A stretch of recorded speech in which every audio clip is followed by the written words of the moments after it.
السلام عليكم. من بين أكثر الوصفات المطلوبة في صفحاتي هذه الفطيرة العائلية العملاقة بواحد لافاكس بنينة روعة. صلوا معي الحبيب المصطفى، ما تنسوش الدعاء لإخواننا في غزة، ربي ينصرهم ويكون معهم.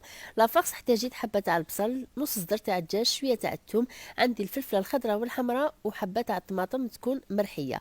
درت لهم زيت زيتون اوليزوا ودرت لهم لي زيبيس، هادو هما خليتهم يتقلاو. بالنسبة للعجينة فيها كاس تاع الحليب، مغرف سكر، مغرف خميرة الخبز، حبة تاع البيض، وربع كاس زيت زيتون اوليزوا اللي يعطيها ذوق شباب. عندي هنايا شويه تاع الملح. زيد لعجينتي واحد زوج مغارف تاع الخل، نسمها بشويه تاع الزعتره والثوم بودره، واللم بالفرينه حتى نتحصل على عجينه تكون متماسكه، ما لازمش تكون طريه بزاف. نعجنها هنايا واحد دقيقه ولا زوج في البلون، نخليها تخمر مده 10 دقائق، نشكلها كرات ونخليها بجهه. هنا لازم تحلوا العجينه تاعكم رقيقه، واحد زوج حتى 3 ملم.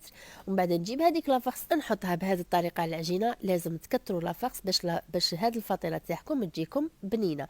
درت شويه تاع الفرماج، وغادي نعاود نجيب الجزء الثاني اللي كنت حليته كذلك، ونغلق مليح في الجوانب باش ما تفتحليش. ندير لها شويه تاع البيض ونحط عليها شويه تاع الفرماج.